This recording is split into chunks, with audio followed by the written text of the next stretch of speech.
아버님의 유언입니다. 막내에게는 하녀 한 명을 상속한다. 아니, 형님들께는 땅과 재산을 주시더니 저에게는 고작 하녀 한 명이라니요. 아버지가 남긴 진짜 유산은 과연 무엇이었을까요? 달빛 아래 아담을 찾아주셔서 감사합니다. 구독과 좋아요 눌러주세요. 그럼 오늘의 이야기 시작하겠습니다. 옛날 옛적 정조 임금이 다스리던 시절, 영남 지방에 원씨 가문이라는 집안이 있었습니다. 대대로 넉넉한 전답과 풍족한 재산을 일구어온 가문이었지요. 마을 사람들은 원씨 집안을 우러러보았고 고을 수령조차 원씨 가문의 의견을 존중했습니다. 그만큼 세력 있고 부유한 집안이었던 것입니다. 그러나 정조 10년 하늘도 무심하였는지 극심한 흉년이 영남 땅을 휩쓸었습니다. 봄부터 비가 내리지 않아 논밭은 쩍쩍 갈라졌고 여름에는 메뚜기 떼가 몰려와 남은 곡식마저 갉아먹었습니다. 가을이 되어도 추수할 것이 없었지요.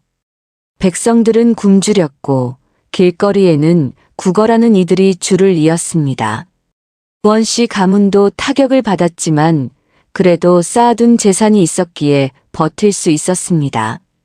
원 대감은 흉년 속에서도 소작인들에게 곡식을 나누어 주며 백성을 돌보려 애썼지요. 그러나 그토록 애쓰던 대감마저 그해 가을 과로와 병환으로 쓰러지고 말았습니다. 자식들아, 이 집안을 잘 지켜다오.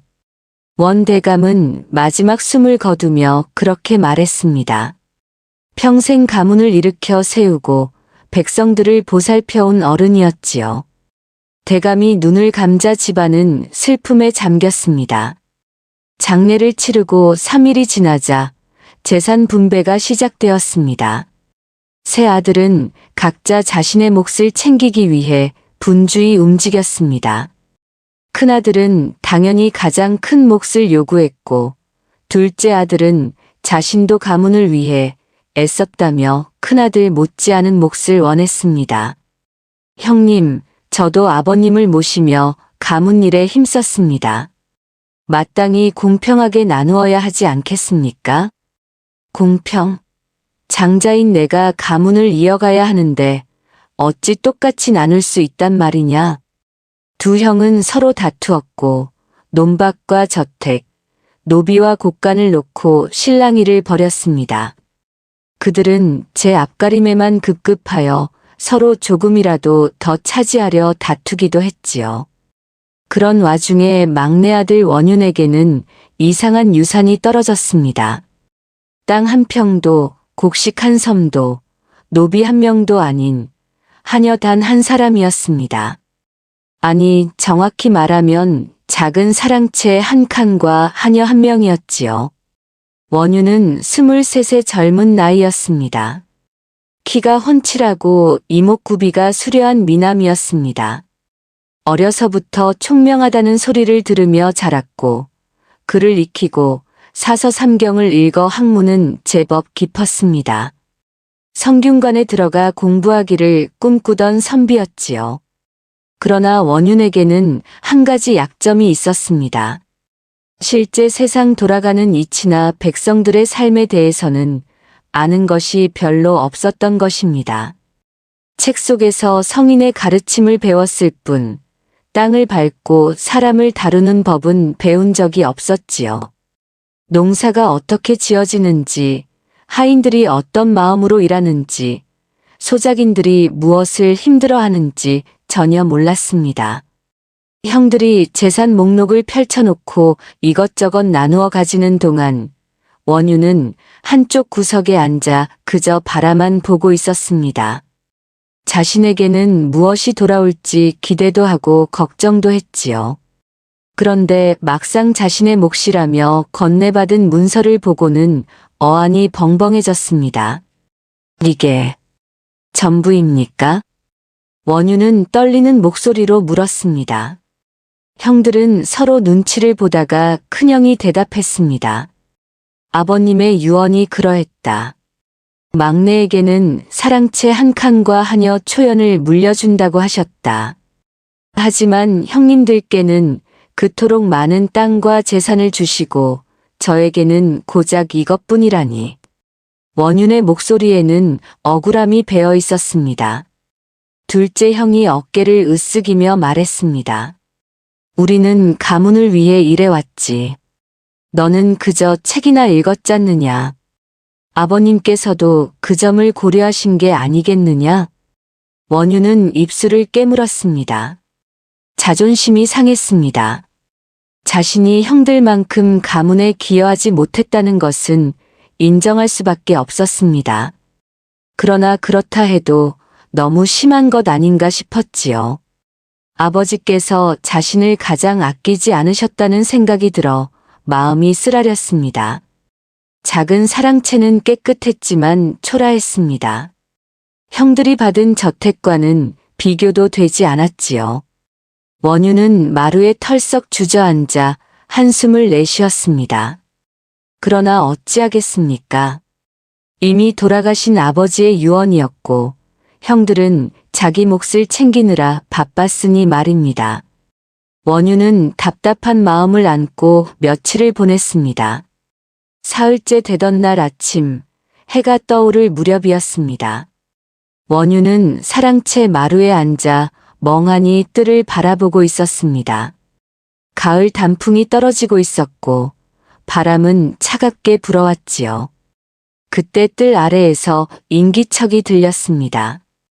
도령님, 낮지만 또렷한 목소리였습니다. 원유는 고개를 돌렸습니다. 한 여인이 조용히 다가와 깊이 고개를 숙이고 있었습니다. 도령님, 이제부터 도령님을 모실 초연이옵니다. 원유는 그녀를 천천히 살펴보았습니다. 초연은 25 정도로 보이는 여인이었습니다.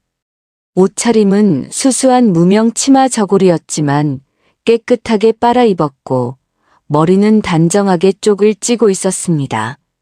자세는 공손했으나 움츠러든 기색은 없었습니다. 무엇보다 눈빛이 달랐습니다. 하녀치고는 이상하게 침착하고 또렷한 기운이 감돌았지요. 그래, 그대가 초연이라는 이로구나. 원유는 시큰둥하게 답했습니다. 마음속으로는 여전히 섭섭함이 가시지 않았기 때문입니다. 고작 하녀 하나를 물려받았다니 하는 생각이 자꾸만 들었지요. 도령님께서 필요하신 것이 있으시면 언제든 말씀하시옵소서. 초연은 더 이상 말없이 물러섰습니다. 원유는 그저 고개를 끄덕였을 뿐 아무 말도 하지 않았습니다. 그날 하루 종일 원유는 답답한 마음만 안고 지냈습니다. 며칠이 지났습니다. 원유는 초연이 집안일을 처리하는 모습을 몇 번 보았지만 별다른 관심을 두지 않았습니다. 그저 밥을 차려오고 빨래를 하고 청소를 하는 하녀일 뿐이라고 생각했지요. 그러던 어느 날 원유는 형들과 함께 마을 시장으로 나가게 되었습니다. 집안에 남은 곡식을 팔고 필요한 물건을 사들이기 위해서였습니다. 형들은 각자 하인들을 여럿 데리고 나왔지만 원유는 하인 한 명과 초연 단 둘뿐이었습니다. 시장은 사람들로 북적였습니다. 장사치들의 외침 소리가 여기저기서 들려왔고 물건을 고르는 사람들로 길은 비좁았지요. 원유는 형들과 함께 곡식 상인을 만나 값을 흥정했습니다. 그런데 원윤이 데리고 온 하인이 곡식 자루를 옮기다가 실수로 떨어뜨리고 말았습니다. 자루가 터지면서 곡식이 땅바닥에 쏟아졌습니다. 지나가던 사람들이 멈춰 서서 힐끗힐끗 쳐다보았고 몇몇은 수군거리기까지 했습니다. 저것 봐라, 원씨 집안 도령이라는 이가. 하인 하나 제대로 관리 못하는구먼. 원유는 순간 얼굴이 화끈 달아올랐습니다. 창피함과 분노가 동시에 치밀었지요. 특히 형들 앞에서 이런 실수를 하다니 체면이 말이 아니었습니다. 큰형과 둘째 형은 코웃음을 치며 고개를 돌렸습니다. 이놈, 대체 뭘 하는 것이냐? 원유는 버럭 소리를 질렀습니다. 하인은 황급히 무릎을 꿇고 머리를 조아렸습니다. 죄송하옵니다, 도령님. 용서해 주십시오. 제대로 하지 못하겠거든 당장 물러가라. 쓸모없는 놈. 원윤의 목소리는 떨렸습니다. 화가 난 것도 있었지만 사실은 자신이 무시당하는 것 같아 견딜 수 없었던 것입니다. 주인으로서 위엄을 지켜야 한다고 생각했습니다. 그래야 다른 사람들이 자신을 우습게 보지 않을 것 같았지요. 하인은 바닥에 엎드려 벌벌 떨었습니다. 주변 사람들은 더욱 수군거렸고 원유는 더 창피해졌습니다. 목소리를 더 높일까 생각하는 순간이었습니다. 도령님. 뒤에서 조용한 목소리가 들려왔습니다. 초연이었습니다. 그녀는 조심스럽게 다가와 낮은 목소리로 말했습니다. 도령님, 주인이란 하인을 누르는 사람이 아니라 하인까지 지켜주는 사람이어야 하옵니다. 원유는 고개를 돌려 초연을 쏘아보았습니다. 감히 하녀 주제의 주인에게 충고를 하다니 그것도 사람들 앞에서 말입니다. 원윤의 입에서 날카로운 말이 튀어나올 뻔했습니다. 그러나 초연은 물러서지 않고 조용히 덧붙였습니다. 저 하인은 어젯밤 아픈 어미를 돌보느라 한숨도 자지 못했다고 들었사옵니다. 그래서 기력이 없어 실수한 것이옵니다. 도령님께서 조금만 너그러이 보아주신다면. 원유는 할 말을 잃었습니다. 얼굴이 화끈 달아올랐지요. 자존심이 건드려졌기 때문이기도 했지만 동시에 자신이 부끄러워졌기 때문이기도 했습니다. 하인에게 사정이 있다는 것을 알려고도 하지 않고 그저 화만 냈던 자신이 초라하게 느껴졌습니다. 원유는 아무 말도 하지 못하고 그저 입술을 깨물었습니다. 결국 곡식을 다시 주워 담고 시장을 떠났지요. 그러나 초연의 말은 계속 마음속에 맴돌았습니다. 주인이란 하인을 누르는 사람이 아니라 하인까지 지켜주는 사람이어야 한다. 밤이 되어 사랑채로 돌아온 뒤에도 그 차분하면서도 또렷했던 목소리가 귓가에 남아 있었습니다. 원유는 잠자리에 누워서도 그 말을 곱씹었습니다. 책에서는 분명히 배웠던 내용이었습니다. 인을 베풀고 덕으로 다스리라는 가르침 말입니다. 그런데 막상 현실에서는 그것을 실천하지 못했던 것입니다. 며칠이 지나면서 원유는 초연이 단순한 하녀가 아니라는 사실을 조금씩 깨닫기 시작했습니다. 초연은 집안의 살림을 관리하고 장부를 정리하며 하인들의 일을 배치하는 모든 일을 척척 해냈습니다. 게다가 소작인들의 사정까지 꿰뚫고 있었지요. 어느 날 저녁 원윤이 장부를 들여다보다가 이해가 되지 않는 항목을 발견했습니다. 이것은 무엇이냐? 초연을 불러 물었습니다. 초연이 다가와 장부를 살펴보더니 차분히 설명했습니다. 이것은 봄에 씨앗을 빌려간 소작인들의 기록이옵니다. 올해는 흉년이었기에 갚을 여력이 없는 이들이 많사옵니다. 그렇다면 받아내야 하지 않겠느냐? 빌려준 것을 돌려받는 것은 당연한 일 아니냐? 원윤이 당연하다는 듯 물었습니다. 초연은 잠시 망설이다가 조심스럽게 답했습니다. 도령님 말씀이 옳사옵니다. 빌려준 것을 받는 것은 당연하옵니다. 그러나 억지로 거두어들이면 그들은 내년 농사를 지을 수조차 없게 되옵니다. 씨앗도 없고 농기구를 살 돈도 없게 되지요. 그것은 그들의 일 아니냐? 내가 왜 그것까지 걱정해야 하는가? 원윤의 목소리에는 약간 짜증이 섞여 있었습니다. 초연은 고개를 숙였지만 또렷하게 말을 이어갔습니다. 당장은 그러하옵니다. 도령님께서 손해를 보시는 것이 맞사옵니다. 하나 내년에 그들이 농사를 짓지 못하면 도령님께서 받으실 소작료는 아예 없어지옵니다. 그들이 땅을 떠나면 그 땅은 묵은 땅이 되고 새로운 소작인을 구하기도 어렵사옵니다. 사람을 살려두는 것이 결국 주인에게도 이로운 일이옵니다. 원유는 그제야 고개를 끄덕였습니다. 생각해보니 그 말이 맞았습니다. 당장의 이익을 챙기려다가 오히려 더 큰 손해를 볼 수 있는 것이었지요. 책에서는 배울 수 없었던 살아있는 이치였습니다. 그렇다면 어떻게 해야 하겠느냐? 내년 가을까지 기다려주시되 대신 올해 추수한 것 중 일부를 먼저 받으시는 것이 어떠하옵니까? 그들도 최소한의 양식은 남겨야 살아남을 수 있사옵니다.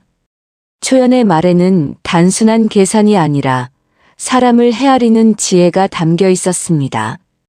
원유는 그날 밤 긴 생각에 잠겼습니다. 자신이 그동안 얼마나 책 속의 지식에만 머물러 있었는지 깨달았지요. 그날 이후 원유는 초연에게 더 많은 것을 물었습니다.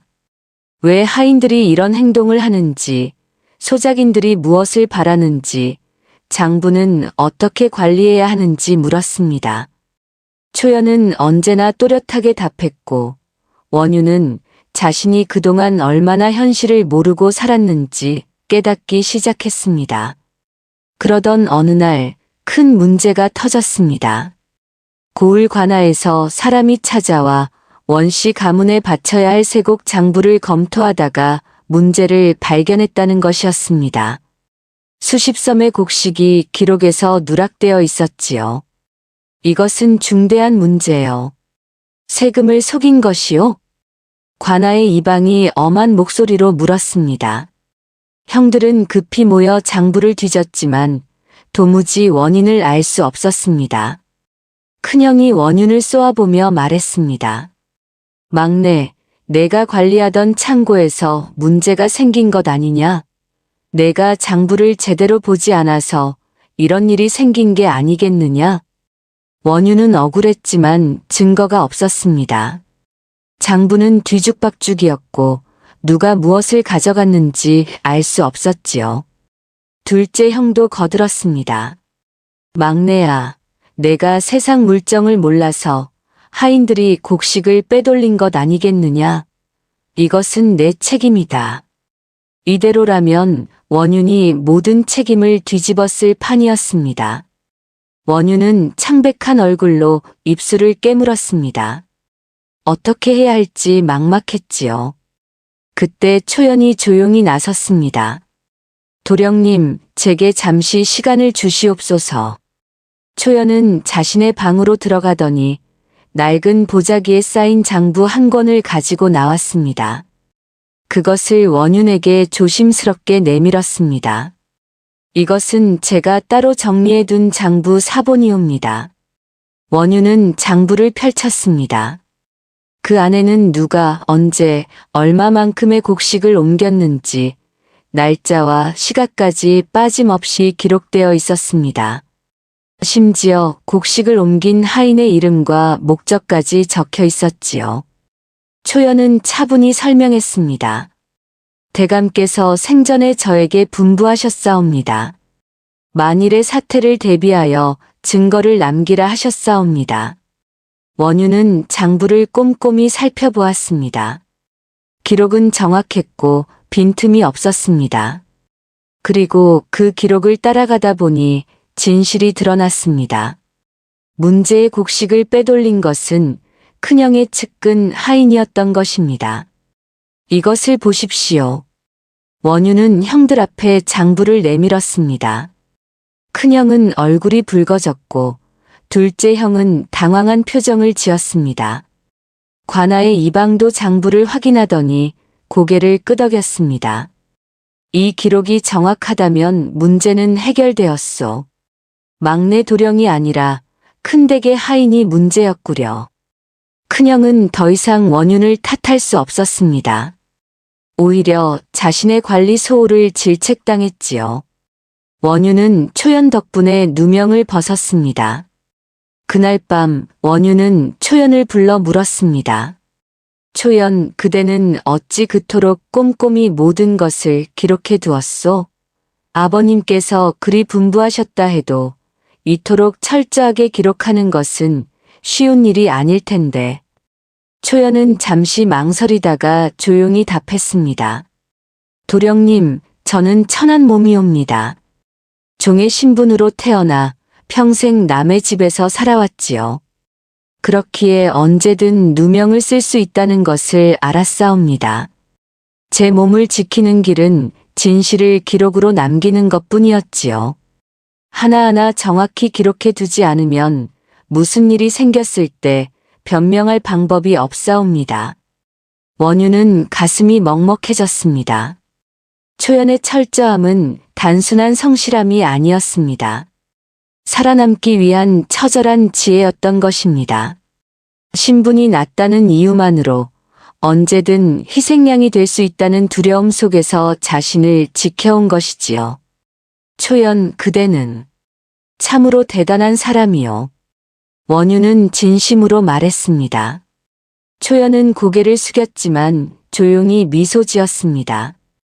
그 뒤로 원유는 초연을 대하는 태도가 완전히 달라졌습니다. 더 이상 하녀로만 보지 않았습니다. 그녀는 판단력이 있고 성실하며 논리적으로 생각할 줄 아는 사람이었습니다.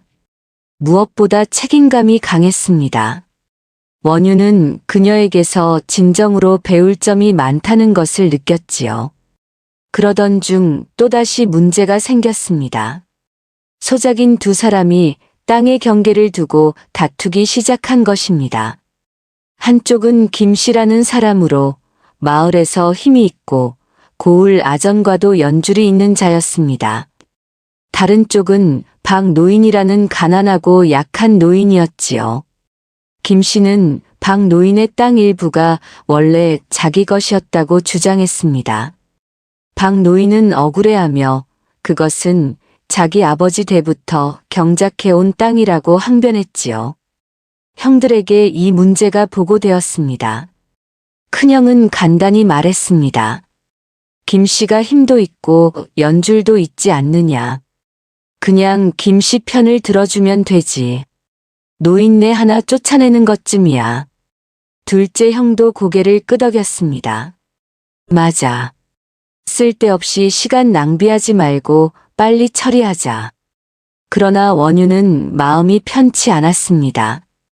박노인의 눈에는 억울함과 슬픔이 가득했고 김씨의 태도는 오만했지요. 원유는 초연에게 조용히 물었습니다. 초연, 그대는 이 일을 어찌 생각하오? 초연은 잠시 생각하다가 조심스럽게 답했습니다.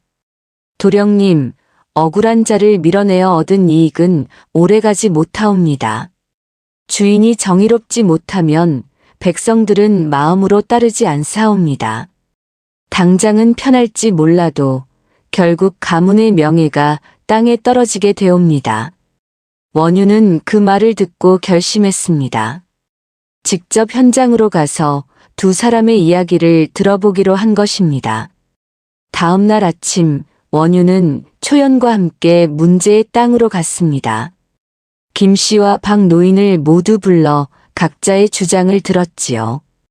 김씨는 자신 있게 말했습니다. 도령님, 이 땅은 원래 제 것이었사옵니다. 증인도 있사옵니다. 그러나 김씨가 내세운 증인들은 모두 김씨와 가까운 사람들이었습니다. 반면 박노인은 떨리는 목소리로 말했습니다. 도령님, 이 땅은 제 아버님께서 개간하신 땅이옵니다. 40년 넘게 저희 집안이 일군 땅이옵니다. 원유는 초연에게 물었습니다. 이 땅에 기록이 있겠소? 초연은 고개를 끄덕이고 집으로 돌아가 오래된 장부를 가져왔습니다. 그 장부에는 40년 전의 기록이 남아 있었습니다. 박노인의 아버지가 황무지를 개간하여 농사를 시작했다는 기록이었지요. 이것이 증거요. 박노인의 말이 옳소. 원유는 공정하게 판결을 내렸습니다.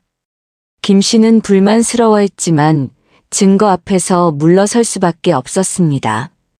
박 노인은 눈물을 흘리며 절을 올렸습니다. 도령님의 은혜를 평생 잊지 않겠사옵니다.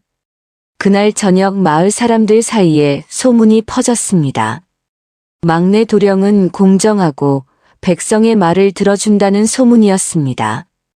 힘있는 자의 편을 들지 않고 진실을 따진다는 이야기였지요. 원유는 비로소 깨달았습니다. 권력이란 누르는 것이 아니라 올바르게 쓰는 것임을 말입니다. 백성들이 진정으로 따르는 것은 힘이 아니라 정이었던 것입니다. 그날 밤 원유는 초연에게 말했습니다. 초연, 그대가 아니었다면 나는 큰 실수를 저질렀을 것이오. 그대는 나에게 진정한 가르침을 주고 있소. 초연은 고개를 숙이며 답했습니다. 도령님께서 배우고자 하시기에 제가 말씀드릴 수 있는 것이옵니다. 며칠 뒤 원유는 아버지의 서재를 정리하고 있었습니다. 먼지 쌓인 책들을 닫고 문서들을 정리하던 중이었지요. 낡은 서랍을 열었는데 깊숙한 곳에서 편지 한 통이 나왔습니다. 봉투에는 막내 원윤에게라고 적혀 있었습니다. 원윤은 가슴이 두근거렸습니다. 아버지의 친필이었지요. 조심스럽게 펼쳐 읽었습니다. 막내야, 이 편지를 읽을 무렵이면 너는 분명 서운해하고 있을 것이다. 형들에게는 많은 재산을 주고 너에게는 초연 하나만 남겼으니 말이다. 하지만 아비는 너를 가장 아낀다. 너는 영민하고 마음이 온화하다. 그러나 현실을 보는 눈이 부족하구나. 책 속의 지식만으로는 세상을 살아갈 수 없다. 초연은 내가 아는 이 중 가장 지혜로운 사람이다. 그녀는 천한 신분이지만 누구보다 사람의 마음을 알고 세상의 이치를 깨달았다. 내가 가문을 일으킬 수 있었던 것도 그녀의 도움이 컸다. 너는 초연 곁에서 사람을 아는 법을 배워라. 신분이 아니라 사람 자체를 보는 법을 배워라. 그것을 배우고 나면 너는 진정으로 훌륭한 인물이 될 것이다. 재산은 쓰면 없어지지만 지혜는 평생 너와 함께할 것이다. 아비가 너에게 준 것은 가장 큰 유산이니라. 원유는 편지를 읽고 또 읽었습니다. 눈시울이 뜨거워졌습니다. 아버지께서 자신을 사랑하지 않은 것이 아니었습니다. 오히려 가장 큰 사랑을 주신 것이었지요. 땅도 재산도 아닌 진정한 스승을 남겨주신 것입니다. 원유는 그날 밤 초연을 불렀습니다. 초연, 나는 그동안 그대를 제대로 알아보지 못했소. 하녀라는 신분만 보고 그대의 진가를 몰랐소. 이제야 아버님의 뜻을 이해하게 되었소. 초연은 고개를 숙였습니다. 원유는 진지하게 말을 이었습니다. 앞으로 나는 그대에게 더 많이 배우고 싶소. 그대가 아는 모든 것을 나에게 가르쳐 주시오. 나는 진정한 주인이 되고 싶소. 초연은 조용히 답했습니다.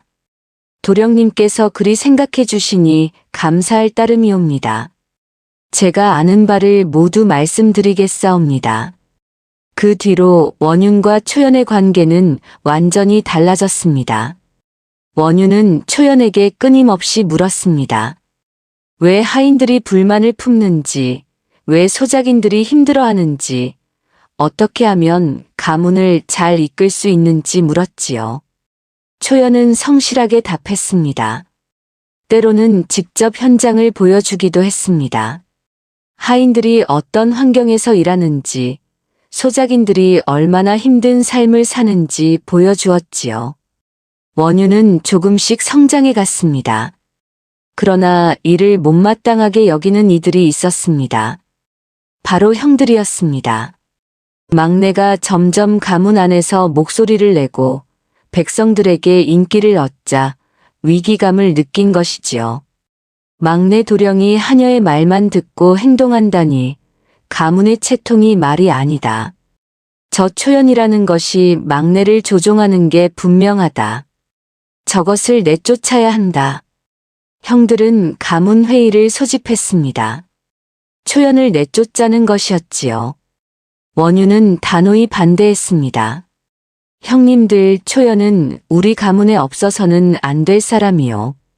아버님께서도 그녀를 신임하셨소. 신임? 그저 하녀일 뿐이다. 내가 하녀에게 홀린 것이다. 큰형이 버럭 소리를 질렀습니다. 둘째 형도 거들었습니다. 막내야, 내가 세상 물정을 몰라서 저 여자의 말에 넘어간 것이다. 정신 차려라. 원유는 참을 수 없었다. 아버지의 편지를 꺼내 형들에게 보여주었습니다. 이것을 보십시오. 아버님께서 직접 쓰신 편지입니다. 초연은 하녀가 아니라 이 가문을 지켜온 사람이라고 하셨습니다. 형들은 편지를 읽고 난처한 표정을 지었습니다. 그러나 여전히 물러서지 않았습니다. 그렇다 해도 신분은 신분이다. 종이 주인 행세를 해서는 안 된다. 마침내 고을의 유지들까지 참석하는 큰 회의가 열렸습니다. 원씨 가문의 운영 방식을 놓고 논의하는 자리였지요. 형들은 초연을 내쫓고 전통적인 방식으로 가문을 운영하자고 주장했습니다. 원유는 침착하게 준비한 자료들을 꺼냈습니다.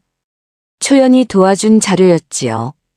지난 10년간 초연이 해결한 일들의 기록이었습니다. 여러분, 이것을 보십시오. 장부 정리, 분쟁 조정, 흉년 대비, 하인 관리까지 초연이 해낸 일은 셀 수 없이 많습니다. 이 모든 것이 우리 가문을 지탱해 온 힘이었습니다. 유지들은 기록을 하나하나 살펴보았습니다. 놀라운 내용이었습니다. 초연은 단순한 종이 아니라 가문의 실무 책임자였던 것입니다. 원 대감이 가장 신임했던 사람이었고 가문이 위기를 맞을 때마다 조용히 해결해 온 공로자였지요. 한 유지가 말했습니다. 이것은 놀랍소. 신분이 낮다 해도 이토록 능력 있는 사람을 내쫓는다는 것은 어리석은 일이요. 다른 유지도 고개를 끄덕였습니다. 원 대감께서 막내 도령에게 그녀를 맡긴 것은 깊은 뜻이 있었던 것이요. 형들은 할 말을 잃었습니다. 증거가 명확했고 유지들의 의견도 원윤의 편이었습니다. 결국 형들은 물러섰고 초연은 정식으로 원씨 가문의 살림 책임자가 되었습니다. 그 뒤로 원윤은 가문 혁신을 시작했습니다. 하인들의 처우를 개선하고 소작인들의 권익을 지키는 방향으로 나아갔습니다. 억울한 일을 당한 백성이 있으면 직접 나서서 해결해 주었지요. 원씨 가문은 영남 지방에서 가장 공정하고 덕 있는 가문으로 소문이 났습니다. 세월이 흘러 봄이 찾아왔습니다. 매화가 활짝 핀 정원에서 원윤과 초연은 나란히 서 있었습니다. 꽃잎이 바람에 흩날리며 두 사람의 어깨 위로 떨어졌지요. 원윤이 조용히 말했습니다. 초연, 나는 그대에게서 사람을 다스리는 법이 아니라 사람을 존중하는 법을 배웠소. 신분이 무엇이겠소? 진정한 가치는 그 사람이 어떻게 살아가느냐에, 어떤 마음을 가졌느냐에 있소. 초연은 고개를 숙이며 조용히 미소 지었습니다. 도령님께서 그리 생각해 주시니 감사할 따름이옵니다. 도령님은 진정한 주인이 무엇인지 아시는 분이옵니다. 아니요. 나는 그저 그대에게서 배웠을 뿐이요. 그대가 없었다면 나는 여전히 책 속에만 갇힌 선비로 남았을 것이요. 두 사람은 신분을 넘어 서로에게서 가치를 발견한 인연으로 남았습니다. 원유는 초연 덕분에 진정한 주인이 무엇인지 배웠고, 초연은 자신의 능력을 마음껏 펼칠 수 있게 되었지요. 매화 꽃잎이 바람에 날려 두 사람의 발치에 쌓였습니다. 두 사람은 말없이 그 풍경을 바라보았지요. 원윤과 초연의 이야기는 영남 지방에 오래도록 전해졌습니다. 신분을 넘어 서로를 존중하고 진정한 가치를 알아본 아름다운 이야기로 말입니다. 오늘의 이야기 어떠셨나요? 다음 영상을 빠르게 만나보시려면 좋아요와 구독을 눌러주세요. 그럼 더 재미있는 영상으로 찾아뵙겠습니다. 모두 행복한 하루 보내세요.